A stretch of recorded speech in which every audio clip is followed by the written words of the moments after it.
Donc, bonjour tout le monde, Alexa pour Robin News et je me trouve présentement à Québec, à l'érablière Réal Bruno, puisque le Parti conservateur du Québec tenait un événement avec des supporters.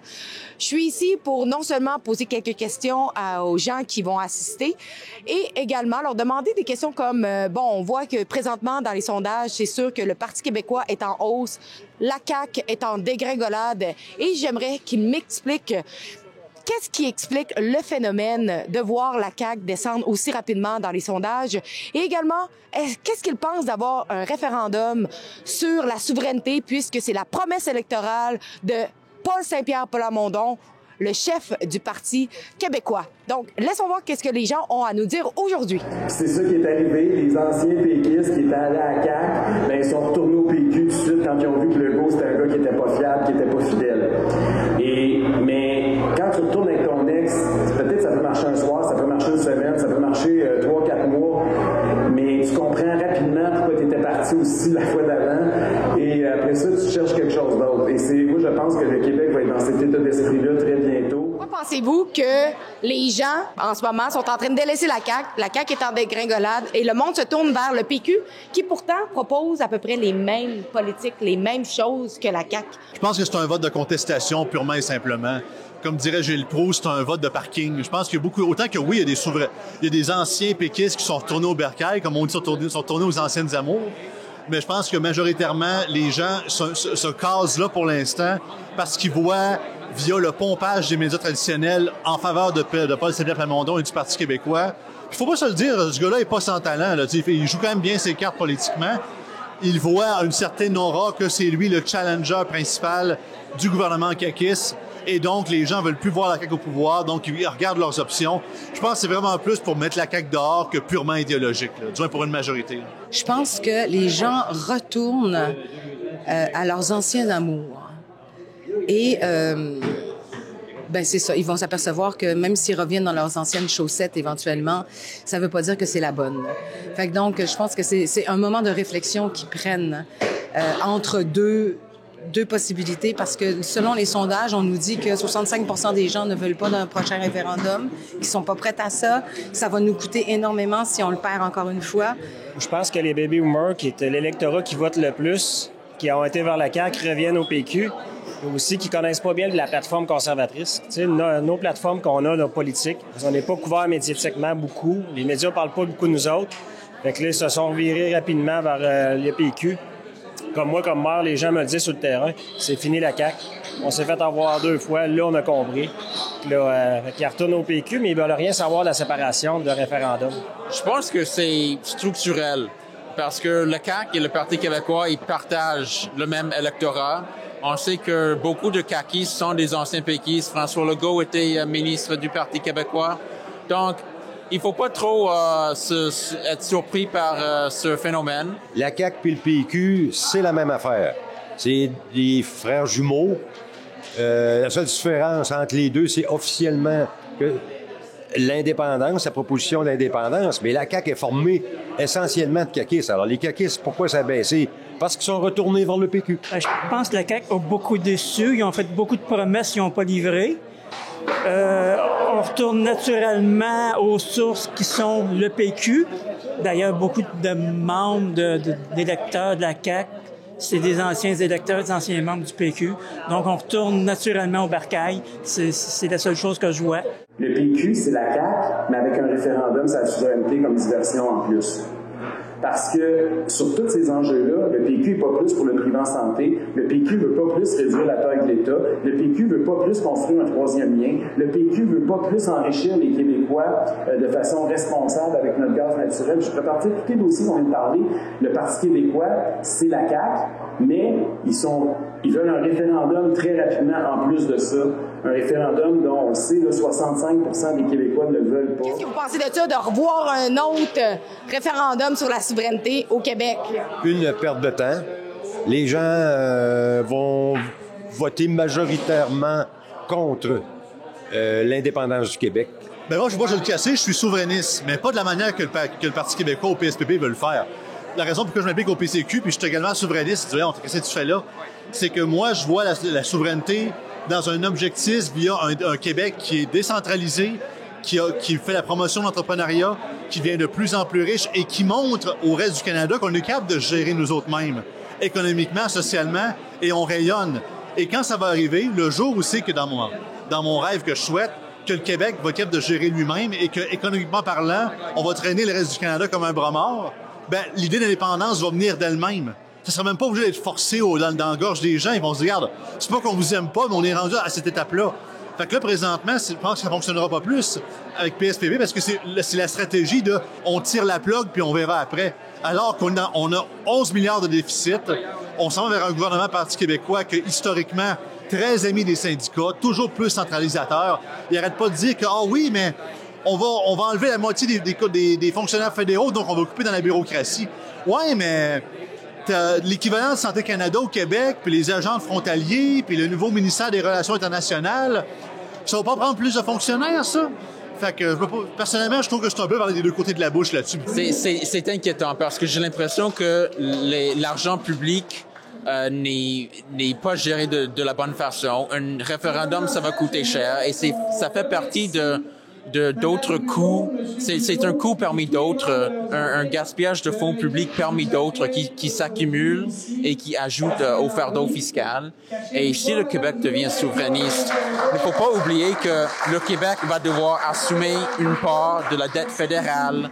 Le Québec aussi va perdre la péréquation qu'il reçoit du gouvernement fédéral. Donc, si le Québec devient souverainiste, ça risque d'être très compliqué financièrement. Et c'est pour ça que je m'inquiète d'un autre référendum. C'est pour ça que moi, personnellement, je préconise l'autonomie. Habituellement, quand les gens veulent quelque chose, on en entend parler. Moi, dans mon entourage, je n'en entends pas parler. Donc, je ne sais pas si c'est encore un désir qui est vraiment grand. C'est-à-dire que 65% des gens semblent ne pas vouloir de référendum en ce moment. Fait que donc, ça serait un troisième référendum perdant, ce qui enlève beaucoup de pouvoir à chaque fois au Québec. Ça nous appauvrit encore plus. Alors donc, si c'est la seule chose que le PQ a à proposer comme projet de société, au lieu de voir qu'en ce moment, les gens ont besoin... ils ont besoin maintenant d'aide, justement, au niveau des logements, au niveau de l'inflation. Il faut corriger le tir. Je pense pas que de parler de référendum soit une bonne idée en ce moment. Se donnent chacun l'objectif tout simple de convaincre leurs propres électeurs de choisir le oui. L'indépendance atteindra rapidement 48% sur la base du plus récent sondage. C'est un objectif absolument simple et réaliste auquel j'adhère, dit Paul Saint-Pierre Plamondon. Jusqu'où la collaboration peut aller entre les deux partis, vous pensez? Parce que de toute façon, Québec solidaire, c'est pas vraiment un parti indépendantiste. Ça fait partie de leur programme, mais ils n'ont jamais moussé l'indépendance. Québec solidaire, c'est d'abord et avant tout un parti communiste. Je suis surpris, mais je suis pas surpris. Dans le sens que dans le mouvement du oui, le mouvement indépendantiste, tu peux pas te permettre de faire la fine bouche. Il faut que tu rallies des gens de gauche, d'extrême gauche, de droite, de gens très à droite aussi pour faire ton pays, puis avoir plus que 50% plus un. Mais d'un autre côté, j'ai l'impression que leur campagne de promotion, du moins dans le message que j'entends de PSPP, pour rallier les gens de toutes les factions vers le mouvement, vers le camp du oui, je trouve, du moins pour les gens plus à droite, fait pas vraiment une bonne job. Parce que c'est uniquement un genre de chèque en blanc. Faites-nous confiance. Quand on va être indépendant, on va garder vos droits, vos libertés. Mais à travers le message que j'entends, puisque j'en ai écouté beaucoup d'entrevues de Paul Saint-Pierre Plamondon dans différents médias, et les seules fois qu'il parle de liberté, ce n'est pas vers la liberté des individus, c'est uniquement la liberté de l'État québécois de faire ce qu'il veut parce que le fédéral n'est plus là.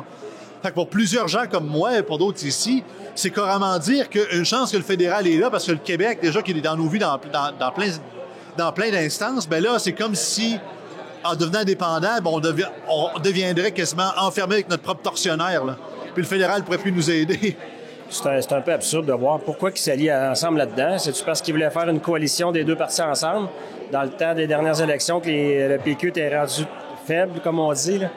Mais là, on dirait qu'ils sont comme tannés un peu dans le gouvernement canadien puis ils essaient d'autres choses pour attirer des votes. Je pense pas que c'est une réussite puis que le monde sont tannés de la chicane, d'entendre parler de ça. Ça ralentit beaucoup le développement du Québec, le oui puis le non. Puis on est ailleurs. Les gens, présentement, ce qui préoccupent, là, c'est l'argent. C'est là, dans leur poche, il y en a de moins en moins. On est plus taxés, surtaxés. Puis on est contrôlé comme jamais, avec le monde est tanné, là. L'adhésion des Québécois à M. Poilievre, ça dit pas ça. Puis M. Poilievre a certaines vulnérabilités, dont celle qui a été mise en lumière il y a quelques jours à LCN, lorsque Paul Larocque a proposé un face-à-face, un débat entre M. Poilievre et moi, que j'ai immédiatement accepté. Dès le lendemain, je disais, voici ce qui seraient les termes intéressants pour un tel débat. M. Poilievre n'a pas accepté ça. Dès que j'arrive, il se sauve. Évidemment, on est au lendemain de la mise en place de la taxe carbone, de l'augmentation de la taxe carbone fédérale.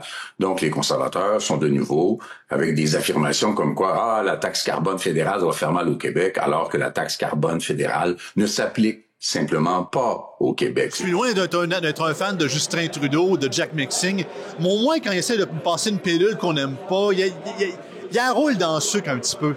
Tandis qu'Yves-François Blanchet est un menteur compulsif, éhonté, sans aucun scrupule. Et par la suite, il se demande pourquoi les gens embarquent pas dans son message.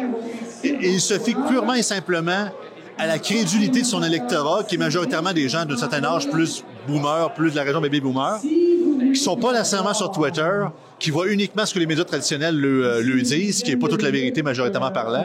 Fait qu'il se fait la crédulité de ses électeurs pour que son message passe, au lieu de voir ce que des gens comme Pierre Poilievre disent dans l'espace public.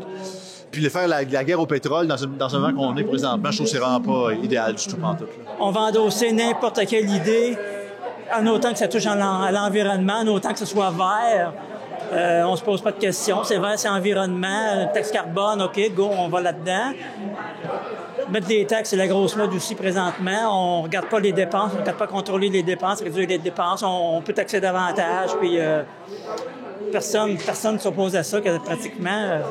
C'est très surprenant de voir que le Bloc qui se dit indépendantiste puis qui se dit travailler pour le Québec soit toujours en train de cautionner ce que le Parti libéral fait. Surtout que le Parti libéral semble avoir une union de fait avec le NPD en ce moment qui est extrêmement socialiste. C'est-à-dire qu'il travaille absolument pas pour les idéaux québécois. Au contraire, il semble travailler pour le Parti libéral puis d'être main dans la main avec le Parti libéral en ce moment. On dirait qu'ils veulent pas aller en élection parce qu'ils savent que là, les conservateurs sont en train de leur gruger des votes et qu'ils essaient d'étirer le plus possible pour essayer de trouver une twist. Puis encore là, je comprends pas, le Bloc québécois, ça a eu sa raison peut-être dans le passé. Là, moi, personnellement, comme tout le monde pense, dans mon sec, c'est un parti qui devrait même plus exister. Tu sais, les gouvernements sont tellement rendus proches, deal directement avec les PM de chaque province. Puis on le voit, là, ce qui s'en vient avec la vague Poilievre, là, ça va tout décentraliser, ça va redonner des pouvoirs aux provinces, on va devenir de plus en plus autonomes. Fait que le monde ne chercheront plus à se séparer. Ils vont voir que le Bloc québécois a plus sa raison d'être, là, des gros salaires, des gens qui sont là, qui votent pour une taxe carbone, qui nuit encore plus au peuple québécois puis à la classe moyenne. C'est un mensonge qui a dit que les Québécois ne payent pas de taxe carbone parce que le principale province avec qui on fait du commerce, c'est l'Ontario. Et tout ce qui vient de l'Ouest finit par arriver en Ontario, puis ces provinces-là, la taxe carbone, ils vont la payer. Elle va être sur la facture lorsqu'ils vont envoyer leurs biens au Québec et on va la payer sans l'avoir. Donc, n'oubliez pas que si vous désirez nous supporter, vous pouvez le faire à rebelfieldreports.com. Sur ce site web, vous pouvez donner généreusement. Et comme je le dis toujours, chaque dollar compte. Donc, merci d'encourager notre journalisme indépendant. Donc, je répète le site web rebelfieldreports.com.